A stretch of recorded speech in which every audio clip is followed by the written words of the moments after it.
புதுச்சேரியில் தொடர் கனமழை எதிரொலியாக சாலைகளில் மழை நீர் குளம் போல தேங்கியிருக்கிறது. கூடுதல் விவரங்களை செய்தியாளர் மகாராஜா பாண்டியிடம் கேட்கலாம். மகாராஜா பாண்டி, தற்போது புதுச்சேரியை பொறுத்தவரை எந்தெந்த பகுதிகளில் கனமழை என்பது பெய்து வருகிறது, எந்தெந்த இடங்களில் மழை நீர் தேங்கியிருக்கிறது, விரிவான தகவல்களை பதிவு செய்யுங்க. கண்டிப்பாக இலங்கை கிழக்கு கடற்கரை திரிகோணமலை மலை அருகே குறைந்த காற்றழுத்த தாழ்வு நிலை உருவாகியுள்ளது. இதனால் நாகை, காரைக்கால், மயிலாடுதுறை, கடலூர், விழுப்புரம், புதுச்சேரியில் மழை பெய்து வருகிறது.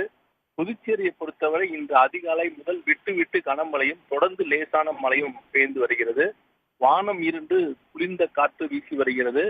தொடர் மழையால் நகரின் தாழ்வான ஒரு சில பகுதிகளில் மழை வெள்ளம் தேங்க தொடங்கியுள்ளது. குறிப்பாக நெல்லித்தோப்பு தொகுதிக்கு உட்பட்ட சக்தி நகரில் உள்ள 7 தெருக்களிலும் மழைநீர் தேங்கி உள்ளது.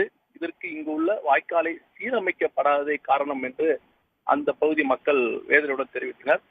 மதியம் 12 மணி அளவில் மழையின் வேகம் அதிகரித்தது. இதனால் நகரின் முக்கிய சாலைகளான அதாவது புதுச்சேரி கடலூர் சாலையில் இருக்கும் முதலியார்பேட்டை, நகர பகுதியில் இருக்கும் கந்தப்பா வீதி, அண்ணா சாலை, மரப்பாலம், புதுச்சேரி விழுப்புர சாலையில் இருக்கும் பூமியான்பேட்டை, பாவனார் நகர் உள்ளிட்ட சாலைகளில் மழை வெள்ளம் பெருக்கெடுத்து ஓடுகிறது. இதனால் வாகன ஓட்டிகள் மிகுந்த அவதி அடைந்து வருகிறார்கள். தீபாவளி பண்டிகையை ஒட்டி இன்று அரசு விடுமுறை என்பதால் பெரும்பாலான மக்கள் வீட்டை விட்டு வெளிவரவில்லை. இதனால் சாலையில் போக்குவரத்து இல்லை.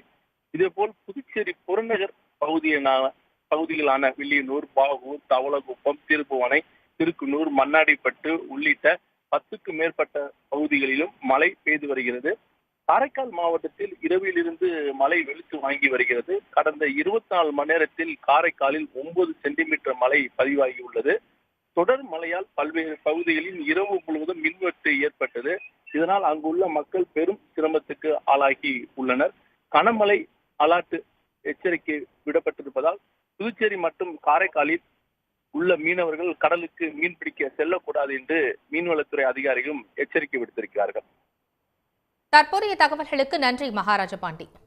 உடனுக்குடன் செய்திகளை தெரிந்து கொள்ள சன் நியூஸ் பெல் ஐகானை கிளிக் பண்ணுங்க.